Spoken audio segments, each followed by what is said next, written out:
Welcome to our channel law कक्षा student. आज की वीडियो में हम डिस्कस करने जा रहे हैं constitution of criminal codes and their powers. अब सबसे पहले बात आती है कि कौन सी कोड्स को हम क्रिमिनल कोड्स कहते हैं। What is criminal code?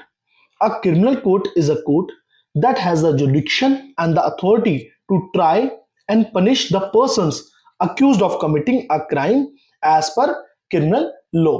यानी कि देखो, क्रिमिनल कोड कौन सी कोर्ट होती है? ऐसी कोर्ट जिसके पास क्या होता है बच्चों? जुरिडिक्शन होता है, अथॉरिटी होती है ट्राई करने की, पनिश करने की उस पर्सन को जिस पर्सन ने क्या कमिट करा है, क्राइम कमिट करा है। Clear? As per criminal law, यानी कि एज पर क्रिमिनल लॉ उसने कोई क्राइम कमिट करा है, उस पर्सन को पनिश करने की, ट्राई करने की अथॉरिटी या जुरिडिक्शन जिस कोर्ट के पास होता है, वो कोर्ट क्या कहलाई जाती है? क्रिमिनल कोर्ट कहलाई जाती है। Clear? Generally the government files a case in criminal court. अब सबसे पहले समझते हैं कि गवर्नमेंट फाइल करती है केस किसमें? क्रिमिनल कोर्ट्स में, against the person who has committed any crime. यानी कि अगर एक व्यक्ति है ए, उसने कोई भी क्राइम क्या करा है? कमिट करा है, तो उस पर्सन के अगेंस्ट में गवर्नमेंट क्या करती है? केस फाइल करती है क्रिमिनल कोर्ट में। ऐसा क्यों भाई? अगर एक व्यक्ति है ए, उसने कोई भी क्राइम कमिट करा, उसके अगेंस्ट में गवर्नमेंट क्यों फाइल कर रही है क्रिमिनल कोर्ट में कोई भी case? Reason behind this is that whenever a crime is committed, it is considered an act against a state and not only the victim। यानी कि उस व्यक्ति ने, यानी कि जो ए व्यक्ति है, उसने क्राइम कमिट करा है, वो जो क्राइम कमिट करा गया है, वो ऑफेंस जो या उसने क्राइम जो कमिट करा है, वो केवल एक व्यक्ति के अगेंस्ट नहीं है, वो पूरी सोसाइटी के अगेंस्ट होता है। Clear? Chapter 2 of this code, section 6 to section 24 deal with the constitution of the criminal code. अब देखिए, सबसे पहले हमने जाना क्रिमिनल कोड किसे कहते हैं, फिर हम डिस्कस करेंगे कॉन्स्टिट्यूशन ऑफ क्रिमिनल कोड, फिर हम क्रिमिनल कोड की पावर को डिस्कस करेंगे। जो चैप्टर 2 है हमारा कोड ऑफ क्रिमिनल प्रोसीजर का, उसमें जो चैप्टर 2 है उसके यानी कि सेक्शन 6 से लेके सेक्शन 24, यानी कि ये सारे प्रोविजन किसमें डील करते हैं, किसके बारे में बताते हैं? कॉन्स्टिट्यूशन ऑफ क्रिमिनल कोड के बारे में बताते हैं। Clear? Come to the next slide. Section 6, classes of criminal codes. अब जो क्रिमिनल कोड्स है उनकी क्लासेस क्या है, वो हमें सेक्शन 6 बताता है। Besides the high court and the courts constituted under any law other than this code, यानी कि सीआरपीसी को छोड़ के किसी और लॉ में जो कोर्ट्स कॉन्स्टिट्यूट करी गई हैं, या हाई कोर्ट को छोड़ के हमारी क्रिमिनल कोर्ट की क्लासेस क्या क्या है, देखते हैं कौन कौन सी क्लासेस हैं। Court of session, judicial magistrate first class, judicial magistrate second class, metropolitan magistrate, clear, executive magistrate. अब देखिए, जुडिशियल मजिस्ट्रेट फर्स्ट क्लास और मेट्रोपॉलिटन मजिस्ट्रेट क्या होते हैं? एक ही लेवल के क्या है हमारे जुडिशियल मजिस्ट्रेट है, बट मेट्रोपॉलिटन एरिया के मजिस्ट्रेट को, जो भी आपका कौन सा एरिया होता है, मेट्रोपॉलिटन एरिया, वहां के मजिस्ट्रेट को क्या कहते हैं? Metropolitan magistrate. Clear? Come to the next slide. Section number 9। Section number 9 किसके बारे में बात करता है? कोर्ट ऑफ सेशन के बारे में। State government shell establish a court of session for every session division, यानी कि एवरी सेशन डिवीजन में एक आपकी कोर्ट ऑफ सेशन को एस्टैब्लिश करेगी। कौन? State government. स्टेट गवर्नमेंट शैल, यानी कि मैंडेटरी है कि एक कोर्ट ऑफ सेशन क्या करनी पड़ेगी? एस्टैब्लिश करनी पड़ेगी एवरी सेशन डिवीजन में। क्लियर? सेकंड पॉइंट क्या कहता है? Every court of session shall be presided over by a जज। जो कोर्ट ऑफ सेशन है वो प्रिसाइड करी जाएगी एक जज के द्वारा, और उस जज को कौन अपॉइंट करता है? Appointed by the high court. उस जज को कौन अपॉइंट करेगी? हाई कोर्ट अपॉइंट करेगी। हाई कोर्ट में ऑल्सो अपॉइंट एडिशनल सेशन जज एंड असिस्टेंट सेशन जज। और हाई कोर्ट किसे भी अपॉइंट करती है? एडिशनल सेशन जज हो गए और असिस्टेंट सेशन जज हो गए, उन्हें भी कौन अपॉइंट करती है? हाई कोर्ट अपॉइंट करती है। क्लियर? फोर्थ पॉइंट, सेशन जज of one session division may be appointed by high court to be also an additional session जज ऑफ अनदर डिवीजन। यानी कि सेशन जज को एक डिवीजन के कैसे अपॉइंट करा जा सकता है हाई कोर्ट के द्वारा? एज अ एडिशनल सेशन जज ऑफ अनदर डिवीजन। ध्यान से समझना इस पॉइंट को। हाई कोर्ट कैसे अपॉइंट कर सकती है? हाई कोर्ट चाहे तो वो अपॉइंट कर सकती है एक सेशन जज को एक डिवीजन के, यानी कि एक डिवीजन के सेशन जज को वो एडिशनल सेशन जज की तरीके से अपॉइंट कर सकती है अनदर डिवीजन के लिए। क्लियर? आगे चलते हैं। Fifth, where the office of session जज is vacant, the high court may make arrangement for the disposal of urgent application. अगर सेशन जज की पोस्ट क्या है? खाली है, यानी कि सेशन जज नहीं है, पोस्ट क्या है? वैकेंट है। क्लियर? तो हाई कोर्ट की ड्यूटी बन जाती है किस चीज की? कि वो क्या करे, जो अर्जेंट एप्लीकेशन है उनके डिस्पोजल के लिए क्या करे? अरेंजमेंट्स करे। क्लियर? एक और बार रीड आउट करता हूं। द ऑफिस ऑफ सेशन जज इज वैकेंट। अगर ऑफिस जो सेशन जज का होता है वो क्या होता है? वैकेंट होता है। तो हाई कोर्ट क्या करती है? अरेंजमेंट करती है किस चीज के लिए? For the disposal of any urgent application. कोई भी अर्जेंट एप्लीकेशन आएगी उसके डिस्पोजल के लिए अरेंजमेंट कौन करेगी? ड्यूटी किसकी बन जाती है? हाई कोर्ट की बन जाती है। Clear? Come to the next slide. 6 point, high court और क्या करेगी? स्पेसिफाई करेगी क्या? सिटिंग प्लेस और places of court of session by notification, यानी कि नोटिफिकेशन के द्वारा क्या करेगी? हाई कोर्ट स्पेसिफाई करेगी place of court of session. Clear? अब बात करते हैं सेक्शन 10 की, सबऑर्डिनेशन ऑफ असिस्टेंट सेशन जजेस। ऑल सेशन जजेस शैल be subordinate to the session जजेस। सारे के सारे जो असिस्टेंट सेशन जजेस हैं वो किसके सबऑर्डिनेट है? Shall be subordinate to the session जजेस, यानी कि जो असिस्टेंट सेशन जज होते हैं वो किसके सबऑर्डिनेट होते हैं? सेशन जज के सबऑर्डिनेट होते हैं। क्लियर? नेक्स्ट पॉइंट, सेशन जजेस may from time to time make rules consistent with this code to the distribution of business among such assistant session judges। जो आपके सेशन जजेस हैं वो असिस्टेंट सेशन जजेस के लिए क्या बनाएंगे? टाइम टू टाइम रूल्स बनाएंगे, और जो रूल्स बनाए जाएंगे किसके रिगार्डिंग होंगे? डिस्ट्रीब्यूशन ऑफ बिजनेस के रिगार्डिंग होंगे, और याद रखना वो इस कोड के क्या होंगे? कंसिस्टेंट होंगे। क्लियर? नेक्स्ट पॉइंट, सेशन जजेस may also make provision for the disposal of any urgent application। जो सेशन जजेस हैं वो प्रोविजंस भी बनाएंगे किसके regarding? For the disposal of any urgent application, यानी कि कोई भी अर्जेंट एप्लीकेशन है उसका डिस्पोजल के रिगार्डिंग क्या प्रोविजन होने चाहिए वो भी आपको कौन बताएगा? सेशन जज बताएंगे। Clear? Come to the next section, section number 11, courts of judicial magistrate. In every district there shall be established as many courts of judicial magistrate first class and judicial magistrate second class। presiding officer of such courts shall be appointed by the high court। अब देखिए every district, यानी कि हर एक district में वही judicial magistrate first class और judicial magistrate second class की courts को क्या करा जाएगा? स्टैब्लिश करा जाएगा। एज मेनी कोर्ट्स मतलब क्या हो गया? कि जितनी भी सुटेबल होती है, ठीक है, जितनी भी रिक्वायर्ड होती है उतनी कोर्ट्स क्या करी जाएंगी? स्टैब्लिश करी जाएंगी। और जो उनके ऑफिसर होंगे, उन कोर्ट्स के जो प्रिसाइडिंग ऑफिसर्स होंगे, उन्हें कौन अपॉइंट करेगा? Shall be appointed by the high court, यानी कि उनकी अपॉइंटमेंट कैसे होगी? हाई कोर्ट के द्वारा होगी। क्लियर? नेक्स्ट पॉइंट क्या कहता है? High court may confer the powers of judicial magistrate first class, judicial magistrate second class और any member of judicial service of the state functioning as a जज in a civil court. यानी कि judicial magistrate first class हो गया, judicial magistrate second class हो गया, और कोई भी व्यक्ति any member of judicial services जो फंक्शनिंग कर रहा है एज अ जज इन अ सिविल कोर्ट, उनको पावर कौन कंफर करता है? हाई कोर्ट कंफर्म करती है। क्लियर? हाई कोर्ट कंफर क्या करती है? पावर्स कंफर करती है किसे?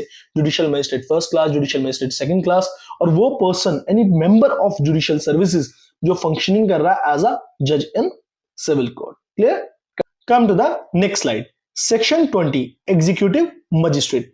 अब देखिए जैसे मैंने सेक्शन 20 चार्ट फॉर्म में बना रखा है, इसी चार्ट फॉर्म में आप अपने आंसर में भी लिख सकते हैं। Clear? State government in every district or in every metropolitan area may appoint, shall appoint, may by general और special order appoint। अब देखिए may वाली कंडीशन क्या होती है? डिस्क्रिशनरी होती है, ठीक है, और शेल वाली कौन सी कंडीशन होती है? मैंडेटरी। तो यानी कि स्टेट गवर्नमेंट को एवरी डिस्ट्रिक्ट या एवरी मेट्रोपॉलिटन एरिया में one of the them to be the district magistrate, यानी कि एक डिस्ट्रिक्ट मजिस्ट्रेट क्या करना पड़ेगा? अपॉइंट तो करना ही पड़ेगा। ये क्या है? मैंडेटरी है। और स्टेट गवर्नमेंट क्या कर सकती है? एवरी डिस्ट्रिक्ट में या एवरी मेट्रोपॉलिटन एरिया में अपॉइंट कर सकती है एग्जीक्यूटिव मजिस्ट्रेट, जितने भी उन्हें क्या लगते हैं, सुटेबल लगते हैं। As many people as it thinks fit to be executive magistrate. Any executive magistrate to be an additional district magistrate. एक एग्जीक्यूटिव मजिस्ट्रेट को as a additional district magistrate भी क्या कर सकती है, स्टेट गवर्नमेंट अपॉइंट कर सकती है। स्टेट गवर्नमेंट चाहे तो एक स्पेशल ऑर्डर या जनरल ऑर्डर पास करके क्या अपॉइंट कर सकती है, any of them to be sub district magistrate, यानी कि एज अ सब डिस्ट्रिक्ट मजिस्ट्रेट भी क्या कर सकती है, स्टेट गवर्नमेंट चाहे तो एक स्पेशल ऑर्डर पास करके या जनरल ऑर्डर पास करके अपॉइंटमेंट कर सकती है। Clear? Come to the next slide. Chapter 3 यानी कि सेक्शन 26 से लेके 35 तक के हम सेक्शनों के बारे में बात करेंगे। जो चैप्टर 3 है हमारा सीआरपीसी का, यानी कि सेक्शन 26 से लेके जो सेक्शन 35 तक के सेक्शन है, वो किस में डील करते हैं बच्चों, पावर ऑफ कोर्ट्स में। क्लियर? सबसे पहले बात करते हैं सेक्शन 26 की। Courts by which offences are triable, यानी किस ऑफेंसेस को कौन सी कोर्ट ट्राई करेगी, उस चीज को हम पढ़ेंगे सेक्शन 26 में। Any offences under Indian Penal Code may be tried by high court, court of session और any other court by which such offenses is shown in the first schedule to be tribal। अब जो हमारे Indian Penal code में जो हमारे 511 sections हैं, CrPC में schedule है पीछे, जो फर्स्ट शेड्यूल है उसमें वो सारे के सारे क्या है, ऑफेंसेस लिखे गए हैं। क्लियर? यानी कि लिख रखा है ऑफेंसेस नंबर 1 2 3 4 लाइक दैट। ठीक, और यहां पे लिख रखा है कि कौन सी कोर्ट्स उन्हें क्या करेगी, उन ऑफेंसेस को ट्राई करेगी। क्लियर? तो सबसे पहले ये समझना थर्ड पॉइंट को, कि जो भी हमारे फर्स्ट शेड्यूल में कॉलम नंबर 6 में कोर्ट्स मेंशन है, तो वो कोर्ट्स क्या करेंगी, उन केसेस को, उन ऑफेंसेस को ट्राई करेंगी। लेट्स सपोज एग्जांपल है, हाइपोथेटिकल एग्जांपल है, समझ लेना। एक ऑफेंस है 1, ठीक, फर्स्ट शेड्यूल में यहां लिख रखा है कोर्ट ऑफ सेशन, तो वो ऑफेंस ट्राइबल बाय क्या होगा, कोर्ट ऑफ सेशन होगा। ठीक, तो ऐसे सारे के सारे ऑफेंसेस जो है 511 ऑफेंसेस के बारे में कोर्ट्स मेंशन होगी। कहां लिखा हुआ है, आप फर्स्ट शेड्यूल को देख लो अपने सीआरपीसी में, बेयर एक्ट में, आपको समझ आ जाएगा मैं क्या कहना चाह रहा हूं। ठीक, अब क्या लिख रखा है, कोई भी ऑफेंस हाई कोर्ट भी और कोर्ट ऑफ सेशन भी क्या कर सकती है, ट्राई कर सकती है। तो कब ट्राई कर सकती है हाई कोर्ट, और कोर्ट ऑफ सेशन कब ट्राई कर सकती है? इसके लिए आपको 323 कमिटल और हाई कोर्ट में withdrawal by high court 407 section देखना होगा। क्लियर? एक सेपरेट वीडियो में मैंने ये भी बता रखा है, बट यहां बस आप ये मान लीजिए हाई कोर्ट भी ट्राई कर सकती है और कोर्ट ऑफ सेशन भी ट्राई कर सकती है। कैसे कर सकती है? 323 में कमिटल और 407 में विड्रॉल में। क्लियर? क्लॉज बी पढ़ते हैं, any offence under any other law, यानी कि यह किस ऑफेंसेस की बात कर रहे थे, जो इंडियन पीनल कोड में थे। अब कुछ ऐसे भी तो ऑफेंसेस होंगे जो अदर लॉज में आते हैं, उनका क्या होगा, उन्हें कौन सी कोर्ट ट्राई करेगी, tried by any court mentioned in such law, यानी कि उन जो अदर लॉज में जो उनसी कोर्ट्स मेंशन होगी, उन्हें वो कोर्ट्स ट्राई करेंगे उन ऑफेंसेस को। और अगर कोर्ट मेंशन नहीं है तो क्या होगा, तो हाई कोर्ट भी कर सकती है, और शेड्यूल 1 हमें फिर दोबारा देखना होगा। Come to the next slide. देखिए साफ साफ लिख रखा, हाई कोर्ट कर सकती है उन्हें ट्राई, और एनी अदर कोर्ट जो कहां है, फर्स्ट शेड्यूल में मेंशन है। अभी आपने कहा सर फर्स्ट शेड्यूल में तो आईपीसी के ऑफेंसेस के लिए क्या है, कोर्ट्स मेंशन है। आप देखना जो शेड्यूल फर्स्ट है उसमें 2 क्लासिफिकेशन है, तो क्लासिफिकेशन 2 में आप देखना उसमें कोर्ट्स मेंशन होंगी फोर्थ कॉलम में मेंशन होंगी अदर ऑफेंसेस के लिए। क्लियर? कि कौन से अदर ऑफेंसेस में कौन सी कोर्ट्स क्या करेंगी, ट्राई करेंगी। अब बात करते हैं सेक्शन 28 एंड 29। सेक्शन 28 और 29 मैंने एक चार्ट फॉर्म में बता रखा है, इसी फॉर्म में आप क्या करना, याद करना। अगर हाई कोर्ट है, देखिए साफ साफ लिख रखा है 28 और 29 किस बारे में बात करें, सेंटेंसेस विच में पास, यानी कि कौन सी कोर्ट्स क्या सेंटेंस दे सकती है। क्लियर? हाई कोर्ट क्या कर सकती है, कोई भी, यानी कि कितनी भी टाइम की इंप्रिजमेंट, लाइफ इंप्रिजमेंट भी दे सकती है। ठीक है, डेथ पेनल्टी भी दे सकती है, और अमाउंट भी फिक्स नहीं है, कितनी भी अमाउंट का क्या कर सकती है, फाइन दे सकती है as a punishment. Come to the next slide. Session जजेस क्या कर सकते हैं, कोई भी पनिशमेंट दे सकते हैं इंप्रिजमेंट की। क्लियर? और याद रखना वो डेथ पेनल्टी तो दे सकते हैं, death sentence, but shall be subject to confirmation by the High Court under section 366. But हमें क्या करना पड़ेगा, जो अगर सेशन जज ने क्या करी है, डेथ पेनल्टी दी है, तो उसे कंफर्मेशन रिक्वायर्ड होगी, उसकी डेथ पेनल्टी की पनिशमेंट को कंफर्मेशन रिक्वायर्ड होगी हाई कोर्ट के द्वारा। क्लियर? अमाउंट फाइन का कोई भी दे सकती है, यानी कि यहां पे हम क्या बात कर रहे हैं कि कौन सी कोर्ट कितनी पनिशमेंट दे सकती है, क्लियर, कितनी सेंटेंस पास कर सकती है। कोई भी एडिशनल डिस्ट्रिक्ट या सेशन जज है तो वहां पे क्या होगा, कितनी भी टाइम की इंप्रिजमेंट दे सकती है, मतलब लाइफ इंप्रिजमेंट भी दे सकती है, कितनी भी इंप्रिजमेंट दे सकती है। सेम चीज सेशन जज की तरह, जो डेथ सेंटेंस है उसमें कंफर्मेशन चाहिए होगी हाई कोर्ट की। और amount, any amount of fine, मतलब कि पनिशमेंट में कितनी भी अमाउंट का फाइन क्या कर सकती है, इंपोज करवा सकती है। Clear? Come to the next, assistant session जज कितनी पनिशमेंट दे सकता है, लेस देन और equal to imprisonment up to 10 years, यानी कि 10 साल तक की या 10 साल से कम की पनिशमेंट कौन दे सकते हैं, हमारे असिस्टेंट सेशन जज साहब। वो डेथ सेंटेंस नहीं दे सकते। Clear? No death sentence, any amount of fine, यानी कि फाइन इंपोज करना तो कितनी भी अमाउंट का फाइन इंपोज कर सकते हैं पर्सन के ऊपर। सीजीएम साहब की क्या पावर है पनिशमेंट देने की, लेस देन और इक्वल टू 7 ईयर्स, यानी कि 7 साल और 7 साल से कम की पनिशमेंट कौन दे सकते हैं, सीजीएम साहब दे सकते हैं। एनी अमाउंट ऑफ फाइन, यानी कि कितनी भी अमाउंट का फाइन इंपोज कर सकते हैं सीजीएम साहब। अब जेएम फर्स्ट क्लास, यानी कि जुडिशियल मजिस्ट्रेट फर्स्ट क्लास कितनी पनिशमेंट दे सकते हैं, 3 साल और 3 साल से कम की इंप्रिजमेंट कौन दे सकते हैं, बिल्कुल सही, जुडिशियल मजिस्ट्रेट फर्स्ट क्लास। अब देखिए याद रखना, असिस्टेंट सेशन जज हो गए, आपके सीजीएम हो गए, judicial magistrate first class, judicial magistrate second class, ये सब में मैंने साफ साफ लिख रखा नो डेथ सेंटेंस, यानी कि ये डेथ पेनल्टी दे ही नहीं सकते। क्लियर? याद रखना, judicial magistrate first class less than और इक्वल टू 10,000, यानी कि 10,000 से कम और 10,000 तक का फाइन इंपोज कर सकते हैं किसी पर्सन के ऊपर, judicial magistrate first class. Come to the next, judicial magistrate second class की कंपिटेंसी के बारे में बात करते हैं तो क्या है, लेस देन और इक्वल टू 1 ईयर इंप्रिजमेंट, यानी कि जुडिशियल मजिस्ट्रेट फर्स्ट क्लास क्या कर सकते हैं, 1 साल की इंप्रिजमेंट दे सकते हैं। क्लियर? डेथ पेनल्टी दे ही नहीं सकते। और फाइन भी इंपोज करना हो किसी व्यक्ति के ऊपर तो 5,000 से कम या 5,000 तक का फाइन इंपोज कर सकते हैं judicial magistrate second class. Clear?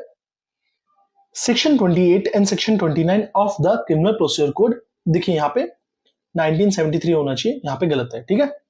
Empowered high court और सेशन जजेस और magistrate respectively to pass any sentenced authorised by law. Simple सी बात यही कह रखी है डिफरेंट लैंग्वेज में, सेक्शन 28 और सेक्शन 29 जो हमारे सीआरपीसी में है वो एम्पावर्ड करते हैं हाई कोर्ट को, सेशन जजेस को, मजिस्ट्रेट को कि वो कोई भी सेंटेंस पास कर सकते हैं जो लॉ में क्या है, ऑथराइज्ड है। क्लियर?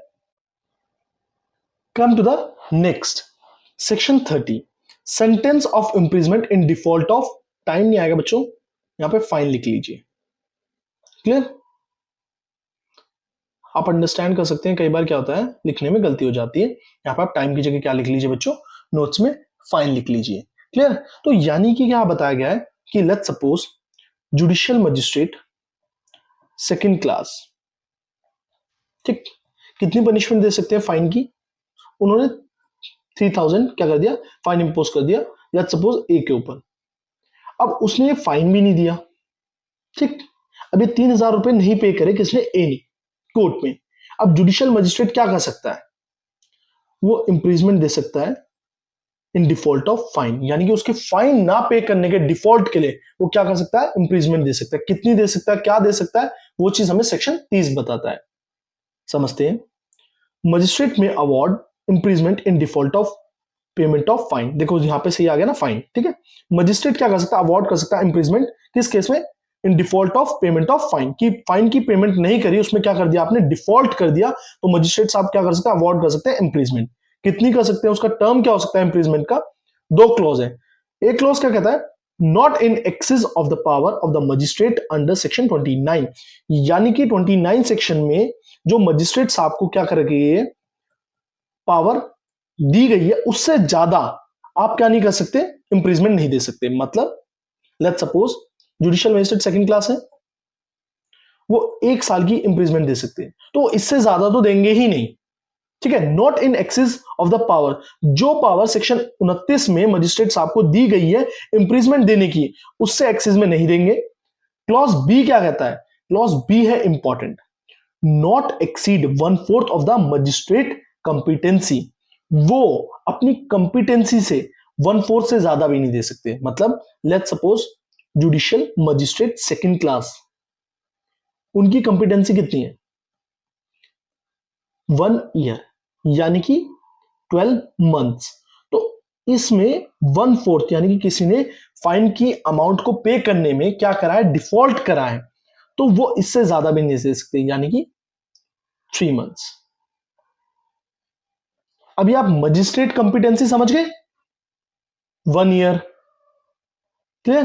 तो 1 ईयर मतलब जुडिशियल मजिस्ट्रेट जो सेकंड क्लास है उनकी कॉम्पिटेंसी क्या है कि वो मैक्सिमम पनिशमेंट 1 ईयर की दे सकते हैं, यानी कि 12 मंथ की दे सकते हैं। और उसका 1/4 क्या हो जाएगा बच्चों? 3 मंथ। तो 3 month judicial magistrate second class, अगर किसी ने फाइन की पेमेंट नहीं करी, उसमें डिफॉल्ट करा है, तो जुडिशियल मजिस्ट्रेट सेकंड क्लास क्या करेंगे? मैक्सिमम क्या कर सकते हैं? 3 मंथ के इंप्रिजमेंट दे सकते हैं उस व्यक्ति को। क्लियर? सेम क्या केस क्या रहेगा? जुडिशियल मजिस्ट्रेट फर्स्ट क्लास के लिए रहेगा। क्लियर? ठीक, उनकी मैक्सिमम कॉम्पिटेंसी का 1/4। ठीक है, मजिस्ट्रेट कॉम्पिटेंसी, क्लियर? उसका 1/4 कर देंगे आप, उससे ज्यादा भी नहीं दे सकते। किस में? As per section 30 in default of fine, payment of fine. Clear? Hopefully आप सभी को constitution of criminal courts and their powers totally topic clear हुआ हो। अगर वीडियो अच्छी लगी है, कंटेंट अच्छा लगा है, कंसेप्ट्स क्लियर हुए, नोट्स अच्छे लगे, तो प्लीज ज्यादा से ज्यादा वीडियोस को प्यार दीजिए, ज्यादा से ज्यादा अपने चैनल को, हमारे चैनल को सपोर्ट करिए। Thank you so much. और अगर किसी भी बच्चे को कोई भी क्वेरी है, नोट चाहिए, कहीं भी प्रॉब्लम आ रही है, तो विदाउट हेजिटेट मेरे इंस्टाग्राम अकाउंट shubhamdobar.22 इंस्टाग्राम का अकाउंट का लिंक डिस्क्रिप्शन में, वहां जाके मुझे क्या कर सकते हैं? फॉलो कर सकते हैं, डीएम कर सकते हैं। कोई भी क्वेरी, किसी भी तरीके की मदद चाहिए तो मुझे विदाउट हेजिटेट आप डीएम कर सकते हैं। Thank you so much for your love, for your support. Have a nice day all of you. Thank you so much.